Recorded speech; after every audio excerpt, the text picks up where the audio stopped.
acabou o filme? Maratonou a série ou zerou o jogo? Então, cola com a gente. Tá começando Depois da Tela, com Lincoln Brevilieri. Produção de áudio Vinhetando. Você já sentiu um peso que não era só seu? Às vezes, a gente carrega dores herdadas, culpas que não começaram com a gente, mas que ainda assim nos marcaram.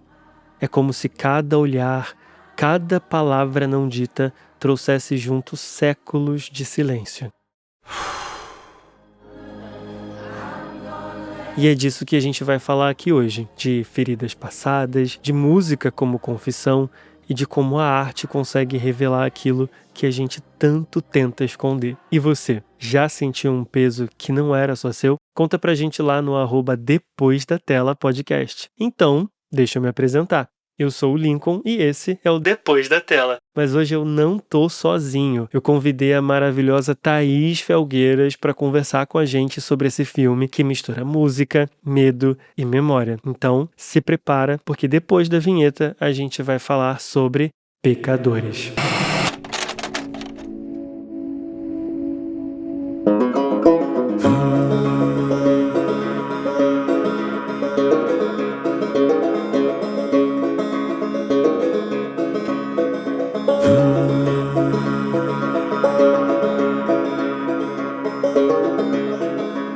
Em primeiro lugar, eu queria dar boas-vindas para nossa ilustre convidada. Obrigado demais, Thaís, por participar do episódio.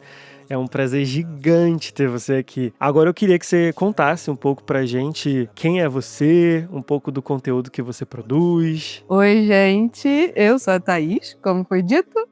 Eu sou criadora de conteúdo, uma pseudo-jornalista ainda em processo. Eu crio conteúdo para as redes sociais, Instagram e TikTok sobre cultura pop. E aí, qualquer âmbito da cultura pop. Filmes, séries, música, artistas, qualquer coisa que me mova e me desperte a sensação de alegria, a vontade de dar pitaco sobre as coisas. Tá certíssimo, certíssimo. E aí eu acho que você tocou num ponto que conversa muito aqui sobre o Depois da Tela, porque, como diz o nosso slogan, aqui é sobre o que fica. Então, antes da gente começar a falar sobre o filme, sobre cenas específicas, eu queria que você falasse um pouco pra gente qual foi a sensação mais predominante que você teve quando você viu o filme. Ai, magia. É, né? Magia. Uma palavra meio abstrata, mas eu estava completamente encantada pelo que eu estava vendo. Eu fui pro cinema já sabendo que provavelmente eu gostaria muito do filme, porque eu tinha visto as pessoas comentando nas redes sociais.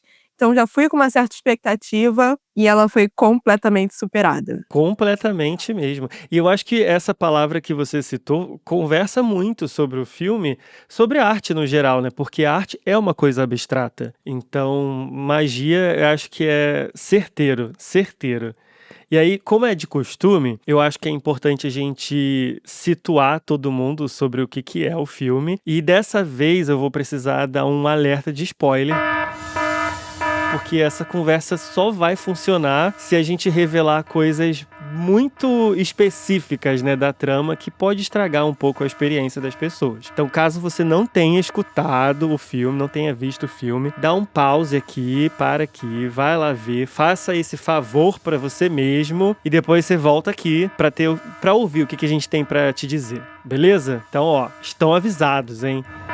Ainda assim, eu vou dar uma colher de chá e não vou revelar muita coisa assim nessa sinopse que eu vou fazer. Mas aqui o filme a gente acompanha a história dos irmãos gêmeos Smokey e Stack, que eles estão voltando para a cidade natal deles com o objetivo de reconstruir a vida e apagar um passado meio conturbado aí que eles tiveram. Só que uma força maligna passa a perseguir eles e faz isso com que todos os medos, os traumas sejam trazidos à superfície. Acho que eu não entreguei muita coisa, né? Acho que tá bom assim, né? Tá ótimo. Não pode falar muito mesmo. Pois é, mas agora vocês estão avisados. Agora é área livre. Então, assim, a gente já entendeu um pouco do filme e eu acho que a gente pode começar a conversar aqui e se aprofundar um pouco. Eu queria começar esse papo com uma reflexão que eu tive sobre como aqueles personagens encaram a própria realidade. É meio pesado isso. Eu tenho a impressão de que eles estão sempre no limite ali entre aceitar uma coisa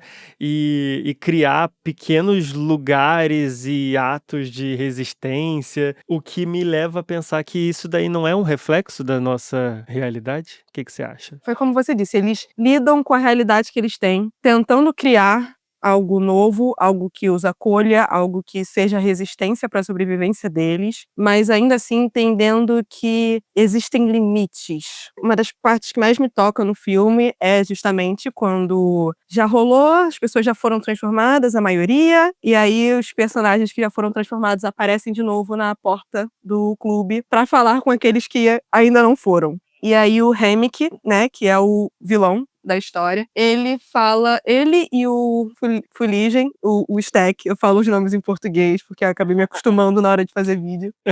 Ele e o Fuligem fala: vocês nunca foram livres de verdade. Vocês tentaram, vocês viveram uma ilusão por uma noite do que é liberdade. Nossa. Mas isso aqui claramente não iria durar. E eles têm razão. Esse lance da liberdade, eu acho que merece um espaço exclusivo pra ele. Isso daí dá pano pra manga. Uhum. Mas eu acho isso tudo que você falou completamente certeiro. E aí eu vou dar uma aqui de filósofo de botequim, porque aí, cara, eu realmente fiquei pensando sobre um assunto que é assim, basicamente, segundo fontes, vozes da minha cabeça, a gente reage aos traumas da nossa vida de duas maneiras, né? Ou a gente escolhe fechar o olho e fingir que nada daquilo aconteceu, e a gente vê que tem personagens do filme que fazem isso, e aí tem outros que pegam essas feridas assim e acabam usando isso, né? Pra transformar em arte, em música, em denúncia, em sei lá o quê. E aí eu acho que isso é o que torna... Isso é uma das coisas, né? Que torna o filme muito especial, porque em nenhum momento ele fica falando que o fulano fez isso, então ele é errado, ou ele é menor, ou ele é pior. Cara, isso é muito genial. Todo mundo ali tá no mesmo barco, né? É isso, eles reagem às coisas que acontecem com eles de forma totalmente diferentes. Então, o melhor exemplo é que nós temos os gêmeos, né, o Stack e o Smoke, que passaram pelas mesmas experiências. Eles cresceram juntos, foram pra guerra juntos, viram todo o horror, e ainda assim eles agem de formas diferentes. Nós temos o Smoke, que é muito mais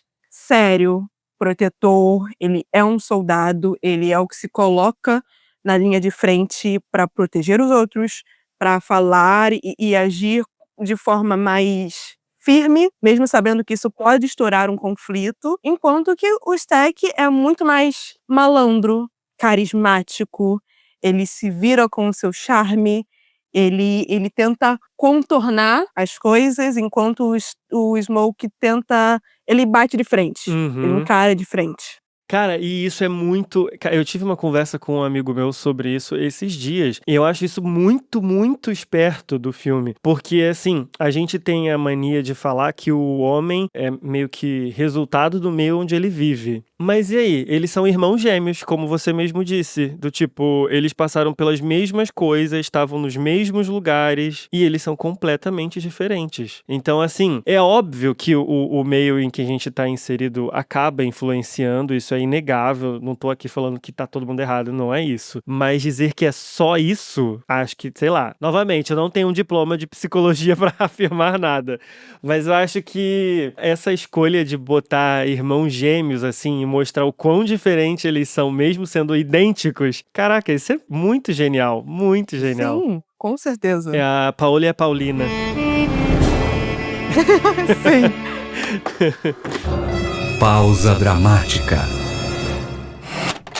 E agora a gente vai entrar no nosso quadro Pausa Dramática. É nesse momento que a gente para tudo que a gente tá fazendo, e aí vou deixar um espaço para nossa convidada falar qual foi e por que a parte do filme que mais te marcou. Pode ser qualquer coisa, pode ser assim, marcou por um sentimento, ou pela cena que é tecnicamente muito bonita, qualquer coisa. Cara, não tem como a minha resposta não ser a cena musical, em que nós vemos os diferentes gêneros musicais ao longo dos anos e como isso se conecta com a cultura preta. Essa foi a cena que me fez voltar uma segunda vez no cinema, porque eu precisava assistir isso numa tela grande de novo. E ela me emocionou de um jeito toda vez... Eu já assisti esse filme umas 3, 4 vezes. Todas as vezes eu choro, todas as vezes eu me arrepio, até escutando só a música que tem no Spotify, deve ter em outros streamings de áudio também. Só de escutar a música eu já me arrepio. Além de ser uma cena esteticamente muito bonita, tecnicamente muito bonita. Plano sequência, não é? Eu tenho quase certeza que sim. Se tiver corte, são poucos. Mas eu acho que a intenção é realmente ser um plano sequência. Então a cena é linda, tecnicamente, muito bem feita, muito bem construída, o movimento da câmera. Ai, genial. Mas a intenção por trás dela é ainda melhor, de mostrar como música é resistência. Sim. As pessoas tendem a esquecer isso. É uma das formas de expressão, como um povo expressa a sua cultura e, no caso, como ela está sendo usada na cena, é um ato de resistência. Sim. É mostrar que a música conta a história. Sim, e o que você falou faz muito sentido. A gente acaba esquecendo isso, mas a gente nem precisa ir muito longe. Na história recente do Brasil, a gente teve várias músicas na época da ditadura que eram justamente sobre isso, sobre um ato de resistência, né? Então, historicamente falando, não é nenhuma novidade. A gente só, como você mesmo disse, esquece. Às vezes. E eles se utilizam de gêneros, todos os gêneros musicais que aparecem nessa cena foram criados pela comunidade negra. E, de novo, muitas pessoas esquecem, como o próprio Rock. Uhum. O personagem, acho que é Slim, o bêbado da Rosa. Sim. Ele até fala, a música não foi imposta a gente como religião. Eles adoram nossa música, eles só não gostam de quem a canta. Nossa, caraca. Então é muito forte essa representação de resistência ao longo dos anos, todos os gêneros que foram estigmatizados durante a sua criação, como o blues, o rock, o hip hop, os diferentes estilos de dança. Pra mim é mágico, é o que melhor sintetiza toda a ideia por trás dessa narrativa. Palmas. Depois da tela.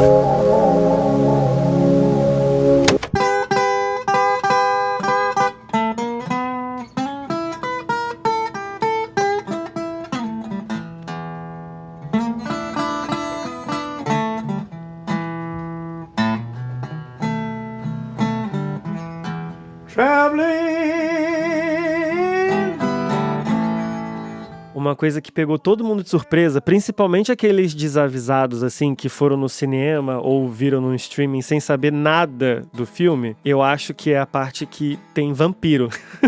Porque, assim, até uns 30 minutos do filme, o filme não é sobre isso. Definitivamente, ele nem dá pista que é sobre isso. Sim. E aí, do nada, entram uns vampiros lá e tu fica, ué, da onde isso veio, né? Eu acho muito legal a maneira como eles utilizam essa figura clássica de terror, assim, né? Como uma metáfora pra opressão racial. E, assim, não é nada sutil. Eu acho que nem é o propósito do filme ser sutil. É bem escrachado. Pra todo mundo conseguir entender que é sobre isso. Exato. Mas aí eu queria saber, como é que você vê essa metáfora funcionando, assim? Então, eu fui pro cinema já sabendo que era uma história de vampiros. Que eu peguei spoiler. Eu não sou uma pessoa que me importa com spoiler, ainda mais que eu gosto de vampiros, eu sou cria de Crepúsculo. Adoro a utilização da ideia de vampiros e como eles podem representar diferentes coisas. E eu adorei que é isso, ele pegou uma ideia muito batida. Nós já vimos representações sobre vampirismo em diferentes épocas, de diferentes formas, do terror ao romance, e ainda assim ele conseguiu dar uma nova roupagem ao imaginário do que é o vampirismo. E retomar um pouco a ideia de terror dessa figura, né? Com Crepúsculo, Diários de um Vampiro, a ideia de vampirismo ficou muito atrelada ao romance nos últimos anos. Essa ainda é uma noção que remete ao terror, que pode representar diferentes coisas, e no caso desse filme é a usurpação da cultura alheia. Caramba. Assim como vampiros são alimentados pelo sangue, a cultura geral, vamos colocar a cultura branca, é alimentada por muitos aspectos da cultura negra e de outras comunidades marginalizadas. Sim. Então, eu adoro, como eu demorei um pouco pra perceber, mas como a música Pig, Poor, Robin, Clean, aquela que os três vampiros cantam na porta do bar, Pig, poor, Robin, clean. sintetiza o que eles são. Porque eles falam, a gente comeu a cabeça, a gente pegou o pé, a gente não pegou o corpo porque o corpo não ia servir. E na ideia do filme, a gente pode entender, eles pegaram a cultura, né, pegaram os ensinamentos, o conhecimento da cultura preta, pegaram a cabeça, pegaram a dança, os estilos musicais da cultura preta, então a parte dos pés, mas não pegaram o corpo, porque não serve. Eles não queriam a imagem do que são pessoas pretas, mas eles queriam, é benéfico, é bom, é excelente o que comunidades marginalizadas criam para a resistência. Ganham sempre um novo peso. Então, eles se aproveitaram disso, mas eles não queriam a presença dessas pessoas na sua comunidade. Sim, e eu acho que você fez um adendo aí rapidinho que faz muita diferença na narrativa do filme, que assim, obviamente o filme é majoritariamente de pessoas pretas e tal, mas ainda tem lá aquela parte dos chineses, né, se eu não me engano, que eles também eram figuras marginalizadas ali dentro. Eles tinham uma utilidade, porém, uma certa distância, né? Tipo assim, o que você tá fazendo aqui com esse mercadinho tá tudo certo, mas vocês não são bem-vindos aqui. Exato. Tanto é que eles conseguem transitar o plano, que aí realmente é certeza que é um plano sequência, da filha dos chineses atravessando a rua, que Isso daí dá um arrepio, me dá um arrepio. do lado da rua dos negros para o lado da rua dos brancos, e chamando a mãe, e a mãe voltando.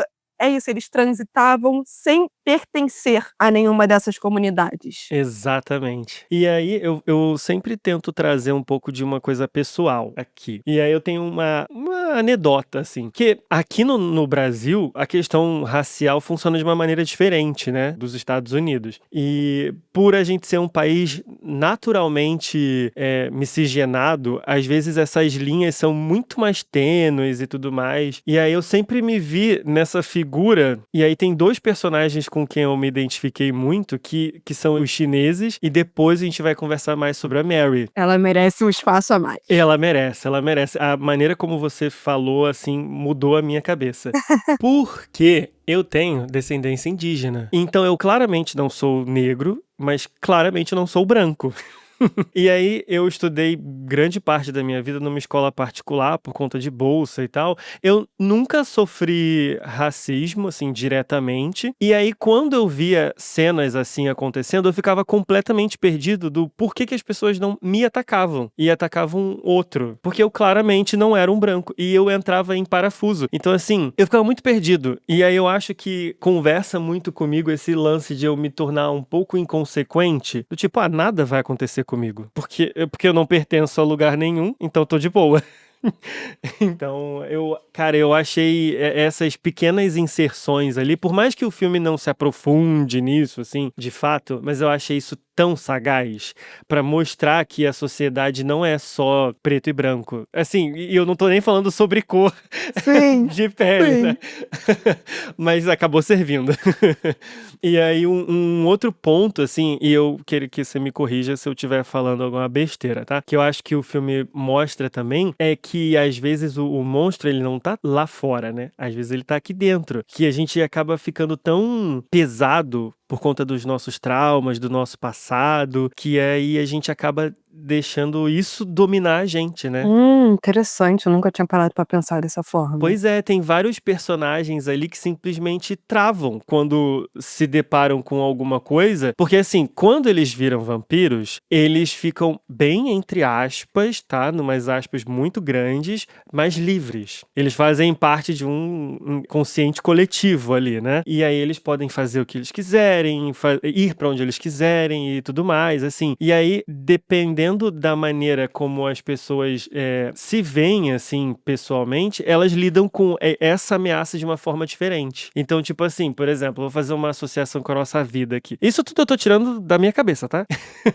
Que é assim, ó, por exemplo, eu sou naturalmente uma pessoa racional. Então, diante de uma confusão muito grande, de um momento de estresse muito grande, eu tenho a tendência a ficar mais centrado. E aí, depois que eu resolvo aquela questão, parece que a ficha cai sai. E aí me bate uma depressão tão grande, do tipo, caramba, olha tudo que já passou, sabe? E a minha ficha só cai depois que o problema já foi resolvido, que já tá tudo bem, e aí eu entro em estado vegetativo. E aí já tem outras pessoas que, sei lá, baseado em coisas que passaram e tudo mais, já fica um pouco mais enérgico ou fica mais paralisado e não sei o quê. E eu acho que isso conversa muito com aqueles personagens, o próprio Smoke e o Stack, assim. A maneira como eles reagem às coisas são completamente diferentes. E aí tu vê, por exemplo, os dois têm casos amorosos, mas a maneira como eles retratam isso também é diferente. E isso faz total diferença na maneira que eles veem a ameaça. Com certeza. Primeiro que a relação da Annie com o Smoke é uma das mais bonitas Nossa, que eu já é vi. lindo. A forma como é construída, fica tão fácil a gente entender o companheirismo, o amor que existe entre eles. E como o que mais me surpreende é como eles têm crenças totalmente diferentes. O Smoke é totalmente cético. Ele só acredita Aham. naquilo que ele pode ver, tocar. Pra ele não existe um plano maior, enquanto que a Annie é uma pessoa espiritualizada, da onde ela tira a sua força de ancestralidade, de entender que existe algo maior que pode protegê-los. E por mais que o Smoke não acredite nisso, e fica muito claro que ele não acredita, ele ainda Uhum. assim, ele acredita nela. Ele usa o patuá que ela deu a ele para protegê-lo. Ele não acredita que aquilo protege de fato. É como ele Aham. questiona. Eu vi horrores, eu não tenho como acreditar que existe algo além que tá me ajudando. Até porque ele até cita por que a sua magia não protegeu a nossa criança, o nosso filho, a nossa filha. E ela fala, eu não sei, mas protegeu você. E de fato protegeu. Ele passa o filme inteiro com aquele patuá no pescoço. E o Uhum. único momento que ele é atingido pra morrer é quando depois que ele tira o colar. E até o ato dele tirar o colar, pra mim, já mostra isso de que ele poderia não acreditar, e ele não acreditava. Mas ainda assim, a noção de que tinha algo protegendo o incomodava, porque ele não tinha mais nada ali pra ele. Ele tinha Uhum. perdido o irmão, ele tinha perdido os amigos, tinha perdido a mulher da vida dele, a filha dele. Ele não se importava com mais nada. Então ele tirar o colar, pra mim foi muito simbólico, assim, de eu não acredito, mas ela acreditava. E isso aqui pode funcionar ou não funcionar, mas não importa mais, eu não quero ser protegido. E a relação Eu me do... arrepiei de verdade ouvindo você falar. Eu juro.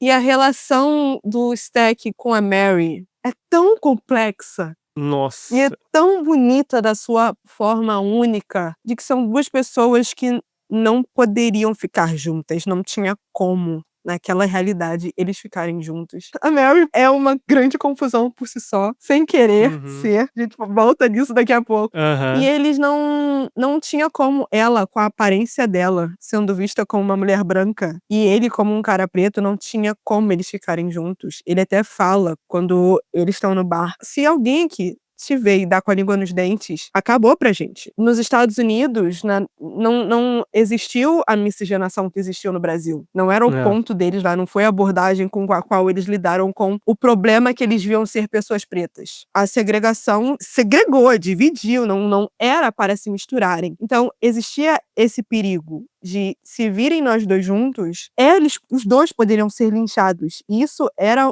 uma tática muito comum na época de linchamento de pessoas pretas. Qualquer mínimo coisa que justificasse, eles estavam abraçando. Até mentiras. O próprio Slim, no início do filme, fala, inventaram que o meu amigo tinha assediado, tinha perseguido uma mulher branca, mesmo ele não tendo feito, e ele foi linchado por isso. Então poderia acontecer a mesma coisa com os dois. E o vampirismo, ser transformado em vampiros, abre pra eles a possibilidade de estarem juntos. Torna possível. Porque agora eles não precisam mais se preocupar com coisas mundanas. Eles são invencíveis. Então, o final que cada casal teve, de os dois, a Annie e o Smoke, morreram, mas ficaram juntos, conseguiram o que queriam, se reuniram com a sua família, enquanto que a Mary e o Stack ficaram juntos. E para eles ficarem juntos, tinha que ser em outra época, em outro formato de sociedade mesmo. Então, é trágico o final que eles tiveram, porque eles, é isso, morreu, tá vivo pra sempre, e ficar eternamente vivo pode não ser um grande presente, apesar de a gente achar isso às vezes. É trágico, mas ao mesmo tempo é muito belo, tem uma beleza ali faz sentido, os deixou felizes e satisfeitos de alguma forma. E aí entra uma outra questão, que aí a gente vai se aprofundar um pouquinho agora. Você falou que eles se transformaram e tudo mais, e ficaram juntos eternamente, né? Ad eterno. E aí, será que mesmo assim eles são livres? Ai, esse é um grande ponto desse filme. Até que ponto os personagens são livres e ninguém ali é livre. Ninguém. Não. É trágico perceber isso, porque é uma coisa que não tá na sua cara automaticamente quando o filme inicia. Conforme a narrativa vai se desenvolvendo, você vai percebendo. Eles estavam presos. É isso, é um certo paradoxo de eles têm possibilidades, eles podem fazer o que eles querem dentro de uma quantidade de possibilidades fechadas. Uhum, exatamente. Então, até a ideia de criar um bar para pessoas pretas mostra que, de novo, segregação, eles não poderiam ir para qualquer lugar, eles estavam se matando de trabalhar nas plantações de algodão e eles precisavam de um lugar onde eles pudessem simplesmente se sentirem Desopilar. livres. Se sentirem livres, se divertirem, terem algum sossego, alguma forma de resistência também, de a minha vida não é só trabalhar. Exato. E eu acho que, assim, essa é uma questão muito filosófica, digamos assim, porque liberdade significa muita coisa, né? Vai depender muito do ponto de partida que a gente tá levando. E aí eu queria aproveitar o gancho e perguntar pra quem tá ouvindo a gente, o que pra vocês aí é liberdade? Porque, assim, eu tenho uma visão e eu vou compartilhar aqui a minha visão. Diga. E é óbvio que vocês fiquem à vontade aí pra discordarem ou concordarem, não é esse o caso. Eu fico pensando assim, ninguém é totalmente livre, até hoje, independente da onde você tá, você não é livre. Porque a gente vive numa sociedade, e pra essa sociedade funcionar, a gente precisa de regras que naturalmente vão podar a gente. Mas assim, dentro dessa realidade, aí já entra um outro ponto, né? O que significa liberdade dentro das nossas possibilidades? Que aí pra mim é, tipo, você resistir a alguma coisa que tá te incomodando, você ter sonho e você se permitir perseguir esses sonhos. Pra mim, isso é liberdade. Porque tem pessoas que vivem nessa sociedade, eu não tô nem falando do filme, eu tô falando de hoje. Tem gente que vive no mesmo lugar que a gente, no mesmo bairro que a gente, e eles simplesmente não podem se dar ao luxo de sonhar alguma coisa. Sonhar ainda é um ato de resistência. Exato. Eu digo mais, sonhar um ato de resistência e correr atrás desses sonhos é um privilégio. Com certeza. É isso de... É tão difícil na correria do dia a dia, em tudo que a gente é obrigado a suportar. Ainda mais se você não é uma pessoa com o privilégio de tempo, dinheiro, aceitação social. É difícil você parar, tirar a sua cabeça dessa sucessão de tomadas de atitude puramente para a sobrevivência. Exato. Então, quando você se permite imaginar algo além, pode ser doloroso porque não temos os recursos necessários para realizar qualquer sonho que a gente tenha, mas ainda assim, pra mim, eu preciso desse sentido na vida. Eu não tem como, pra mim, viver cada dia pensando que todos os dias serão iguais. E é isso. Eu não sou uma pessoa que tem uma crença, que acredita necessariamente que existe algo maior, olhando por nós, nos protegendo, mas eu ainda preciso sentir que tem algo além, que pode não necessariamente ser um tipo de protetor, algo espiritual, só de que dá pra isso aqui, pra nossa realidade ser maior. Tem que ter algum propósito. E nem propósito de, porra, eu nasci pra fazer isso. Só de, durante esse mês, eu quero que esse seja o meu propósito, sabe? A curto prazo. Só pra realmente não se deixar levar pelo peso da vida mesmo. Exatamente. Pra encerrar esse bloco, que a gente já tá chegando no finzinho, aí não podia ser diferente, porque eu conheci a Thaís por conta de um vídeo que ela postou no Instagram, eu acho que no TikTok também, né, provavelmente, que é sobre essa personagem Mary, que assim, no filme ela não é a protagonista, ela não chega nem perto de ser uma protagonista, mas eu achei a sua abordagem tão inteligente, tão sagaz, e me fez ver... Ai, obrigada. Sério, porque assim, é uma coisa que me passou completamente batido. Eu tava tão focado na história dos protagonistas e todos os desenvolvimentos, assim, que eles tiveram, que eu confesso que eu não dei tanta atenção pra ela, apesar de eu gostar muito da atriz. Mas quando eu vi a sua análise, eu fiquei assim, caraca... O buraco é muito mais embaixo do que eu imaginava. E aí eu queria que você tentasse sintetizar um pouco esse vídeo pra galera que não viu, assim, conhecer. Perfeito. A Mary é uma das minhas personagens favoritas, justamente pela complexidade que ela carrega, e que não é uma complexidade que é jogada na nossa cara. Ela é bem sutil. Pecadores como um todo, apesar de ser um filme que fica claro qual é a intenção dele, qual é a mensagem dele, ele ainda assim é um filme que você precisa ter um contexto de como era a sociedade da época e como os Estados Unidos enxergam raça, para que você perceba que tem nuances a mais. Além do que você está vendo, tem algumas camadas mais profundas. E a Mary é um desses aspectos do filme que tem uma camada muito mais profunda do que parece à primeira vista. Ela é uma personagem que, pra gente, ela é uma personagem branca. Até pra aquela sociedade, ela é uma mulher branca porque a aparência dela é uma mulher branca. Você não olha pra aquela mulher e pensa, talvez ela seja negra, talvez ela não seja totalmente branca. Mas o ponto essencial de se saber sobre ela e que ela cita no filme em alguns momentos, mas que é muito fácil de passar batido, é que ela tem um antepassado negro. O seu avô era mestiço. E nos Estados Unidos, naquela época, mas até hoje, mas especialmente naquela época de segregação, existe a regra social de uma gota de sangue. Então, se você tem uma gota de sangue que não seja puramente branca, você tem uma gota de sangue negra, asiática, você não é considerado uma pessoa branca. Então a Mary não é considerada uma pessoa branca, apesar dessa ser a aparência dela. É complexo, porque isso não é algo que as pessoas percebam. Porque a aparência dela não dá indícios disso. Mas, ao mesmo tempo, é deixado claro que ela cresceu em meio à comunidade negra. E só pelo fato dela ter crescido em meio à comunidade negra, porque ela conhece todos os personagens. O Brodemílio reconhece ela na porta do clube. De pequena Mary, o fato de ela ter sido criada em meio à comunidade negra, tendo a aparência de uma mulher branca, já mostra que ela não é totalmente branca. Para as regras sociais dos Estados Unidos, especialmente naquela época. Então, ela é uma personagem que, como eu disse no vídeo, ela nunca poderia ser interpretada por uma atriz preta. Porque ela precisa ser alguém que entende de forma próxima o que a comunidade negra passa, mas ela não sofre isso na pele. Justamente porque ela não aparenta ser uma pessoa negra. Mas se ela fosse uma pessoa puramente branca, criada em meio à comunidade branca, ela poderia até entender o que os negros sofrem, mas não de forma tão próxima quanto ela entende por ter sido criada em meio à comunidade. Então, é muito interessante que ela serve justamente como a ponte entre os vilões, que são os vampiros, e os mocinhos, que são a comunidade que é transformada ali. Ela é a pessoa que sai do clube, é transformada e volta, consegue entrar, porque ela é a pessoa que transita entre opressores brancos e vítimas negras. Ela ocupa os dois espaços. Isso foi genial. Genial.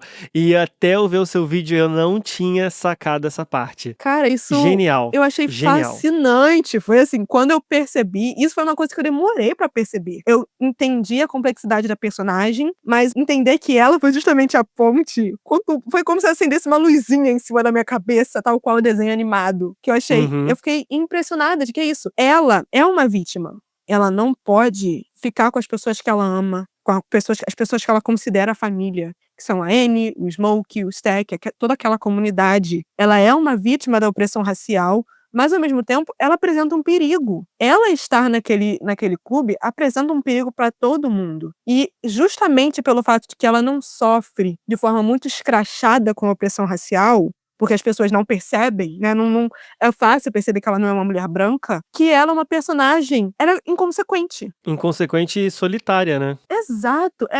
Justamente por isso, ela foi a vítima perfeita. Ela é a pessoa que buscava o senso de comunidade, de pertencimento. Os vampiros percebem o quanto ela se sente solitária. Ela era a vítima perfeita. Tudo se encaixa de uma forma tão genial pra mim, de que ela é inconsequente, mas a inconsequência dela é movida pela solidão. Então ela fala com o Stack ali quando eles se encontram pela primeira vez, né, no meio da rua, na frente de todo mundo, uma mulher branca falando com um cara negro. O Sammy e o Slim ficam até olhando de lado, porque a chance de dar qualquer coisa ali, dar qualquer merda, era muito grande. E aí ela entra no bar, porque ela quer ficar perto daquelas pessoas, mas como o Stack disse, se alguém tiver aqui e dar com a língua nos dentes, fodeu pra todo mundo. Então é uma personagem tão complexa, é vítima, é opressora, ela vive num limbo racial. E viver num limbo racial foi gerada uma discussão muito grande nos comentários desse vídeo, né?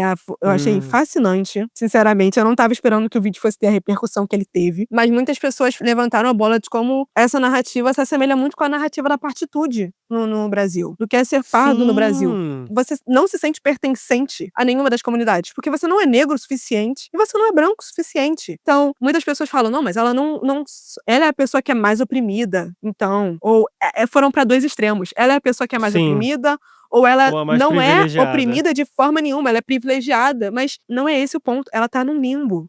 Ela tá num limbo, ela pode não sofrer de forma escrachada, mas ela sofre com o apagamento mesmo, ela nunca vai se sentir pertencente a nenhuma comunidade. E eu acho interessante a gente fazer um exercício que é só pegar esse indivíduo e colocar ele num outro contexto pra gente ver como a história ia ser completamente diferente. Porque aí, um exemplo pessoal também. Eu tenho uma grande amiga que ela é negra, só que ela não é retinta, ela tem um tom um pouco mais claro. E isso nunca foi uma questão. Ela sempre falou que durante a vida dela sempre foi normal. Ela nasceu na Baixada do Rio de Janeiro, então, assim, nunca foi uma questão. Porém, ela foi tentar a vida dela, sabe onde? Na China. Aí virou uma questão, virou uma grande questão. Então, assim, é só você mudar o contexto. Pronto. Responde a pergunta de todo mundo. Eu senti muito isso. Tipo assim, nunca foi uma... Pra mim, sempre foi muito perceptível de que, olha, não tenho privilégio nenhum. Não tenho privilégio nenhum. Exato. É isso, por mais que você saiba, às vezes acontecem situações que deixam isso de uma forma muito escrachada. E aí você toma aquele baque. Pra mim, foi com a minha passagem por escolas. Eu, durante o ensino fundamental, eu sou de comunidade, estudei nas escolas da comunidade, e são pessoas como eu, pessoas pretas, pessoas mais retintas, que têm a mesma realidade mesmo, financeira, de vivência, de experiências. E aí, pro meu ensino médio, eu fui estudar no Pedro II, que é um colégio público federal, não é particular, mas ele é um outro patamar de outros colégios públicos. E a turma não lembro agora se era majoritariamente branca, mas os meus amigos mais próximos eram todos brancos. E foi um choque perceber como a cor se relacionava também com a vida financeira deles, as experiências, as oportunidades que eles tiveram, as coisas que eles viveram e que pra mim sempre foi uma coisa muito distante. Então é isso, eu sempre tive plena consciência racial do que eu vou viver, do que eu vivo, de experiências, de mazelas que eu vou tomar na vida, mas ter esse choque de realidades, de sair de um grupo de pessoas que viviam como eu, que eu me sentia entendida, e ir para um grupo de que eu me sentia outra, diferente, de que ele estava claro que eu era diferente, foi absurdo para mim. E aí chegar na Universidade Federal, e ver isso de uma forma, isso ganhou mais uma camada de que, gente, na Universidade Federal você chega achando que as pessoas são como você. Elas não têm dinheiro para bancar uma faculdade particular, que elas não têm oportunidades que vão mudar vidas. E se você nunca passou por uma Universidade Federal, gente, não é assim. Metade daquela galera tem uma realidade completamente de você que não tem dinheiro. E aqui não é nem abrindo o debate de deviam estar ali, deviam não estar, isso é justo, isso não é. O ponto não é esse. O ponto essa é a realidade. É o que a gente tem que trabalhar. Então, chegar na universidade e perceber que a discrepância de realidades ficou ainda maior foi mais um choque. Foi mais um baque. Imagino. Eu já tenho uma relação com essa diferença de dois mundos com a minha sexualidade. Isso pra mim que foi um baque. E eu nunca tinha sentido na pele essa diferença, justamente porque, como eu disse, eu tenho descendência indígena, então eu sou pardo, e aí eu caio nesse limbo que a gente tava comentando mais cedo. Mas aí, quando eu tive a coragem de sair do armário, aí, meu bem, aí eu tive essa clara ciência de como funciona essa segregação. Assim. Isso também é algo que eu sinto em relação à minha sexualidade, por mais que se crie uma comunidade de resistência, e de novo a gente coloca o quão importante é ter pessoas que entendem a sua vivência perto de você. É isso, entendem como é esse sentimento de solitário, ainda assim é solitário. Você ainda assim percebe diariamente que você é diferente, que é colocado como a norma padrão. Então por mais que você tenha orgulho, você deve ter orgulho, você... Ai, eu tô ficando toda arrepiada, eu tô ficando toda emocionada.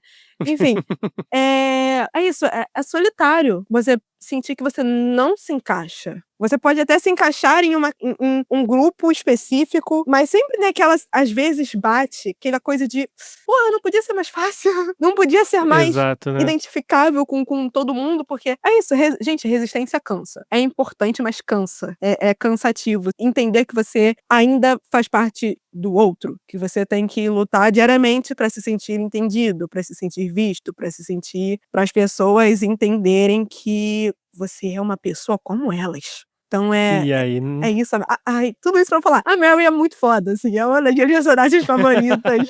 olha o papo que ela fez a gente Sim, ter. ela, O quão foda essa personagem ela é. ai, o amor da minha vida, assim, o amor da minha vida. Só para encerrar esse papo, eu queria agradecer mais uma vez pela sua participação. Eu espero que você tenha curtido, porque eu curti pra caramba, foi Ai, muito legal. foi ótimo, foi uma honra ser convidada e participar desse projeto. Me senti muito feliz com o convite, sério. Ah, que venha mais vezes então, hein? Com certeza, estou aberta. Então assim, agora eu queria que você contasse aí pra galera onde eles podem te achar, bota aí o seu @. Tudo bem, eu vou escrever aqui na descrição, mas só pra deixar registrado. Então, gente, vocês podem me encontrar nas redes sociais, TikTok, Instagram, talvez em um futuro próximo no YouTube, com conteúdos um pouco mais longos, se Deus quiser. Ó, Deus manda tempo, profetizando, manda disponibilidade pra eu conseguir profetizando. tirar isso do papel. Oiê, aqui é a Thaís do Futuro pra avisar que eu mudei o meu @ nas redes. Então agora eu sou Thaís Felg em todas as redes. Então é isso, me sigam se vocês gostarem dos conteúdos. Eu entrego muita coisa, hein? Entrego qualidade. Entrega mesmo. Eu tento pelo Entrega menos. Eu me mesmo. esforço. Falo sobre Não, artistas, séries, filmes, músicas, qualquer coisa. Como a minha bio diz, os meus pitacos sobre cultura pop. Ninguém tá pedindo a minha opinião, mas às vezes eu quero dar, né? Opinião foi feita pra ser dada. Exato. Então é isso. Então, mais uma vez, obrigado e um beijo pra você. Até a próxima. Tchau, tchau, gente. E pra você que ficou até aqui com a gente, meu muito obrigado. Esse episódio foi especial porque a gente falou sobre esses pesos invisíveis. E eu sei que você também deve estar carregando alguns, né? Porque no fim, carregar o peso do passado não é sobre ficar preso a ele. É sobre a gente entender que pode escolher em qual ombro vai carregar essa carga. Se é no ombro do medo ou no da resistência. Então não esquece de responder lá no nosso Instagram, no @depoisdatelapodcast. Você já sentiu um peso que não era só seu? Eu acho que depois desse papo todo, a gente merece saber qual é a sua visão sobre o assunto, né? Então é isso. Ah, e só lembrando, fica mais um pouquinho, porque já vai começar a cena pós-crédito. E se quiser deixar a sua voz aqui em futuros episódios, já sabe, né? É só mandar um e-mail para depoisdatelapodcast@gmail.com, que a gente explica direitinho como participar, beleza? Então é isso. A gente se encontra daqui a 15 dias no próximo episódio. Obrigado mais uma vez pela companhia e tchau, tchau. Ei, não sai daí. Ainda tem a cena pós-crédito. Meu nome é Felipe, eu sou de São Paulo, capital, e é impossível não falar de Pecadores. Eu não tive a oportunidade de ver no cinema, eu já ouvi no streaming, e a cena que mais marcou com certeza é a cena do bar onde o garoto começa a tocar, e aí vem aquela narração falando que existem pessoas com dons de rasgar o véu entre o tempo e o espaço para invocar os espíritos antigos e os espíritos do futuro. Aquela cena seguida da cena do rapaz do piano, que ele fala que o blues não foi uma coisa imposta, igual a religião, e ela veio de casa, aquela cena com certeza é a mais impactante do filme. O filme, ele fala de tudo menos de vampiros, né? Vampiros é muito subjetivo, mas de fato é um dos melhores filmes do ano, se não o melhor filme do ano. Olá, meu nome é Thaís, sou de São José do Rio Preto. Eu gostei do filme Pecadores porque ele transcende o gênero de terror. É uma obra que combina elementos sobrenaturais com uma crítica social que é muito potente, né? Abordando ali temas como racismo de uma forma simbólica e provocadora, que não deixa quem está assistindo sem pensar um pouco além do que ele está nos mostrando. Também a fotografia e a trilha sonora, elas estão, sim, sem palavras, ficaram excelentes e elas dialogam, né, uma com a outra, o que torna ainda mais especial assistir esse filme. E é aquele filme também que faz a gente pensar, não só pelo que ele mostra, mas também pelo que ele sugere. E além de tudo, deixa aquela sensação quando você termina o filme de quietação, que te faz pensar em cada ponto. Sinta, relembre, compartilhe. Depois da Tela, porque aqui é sobre o que fica.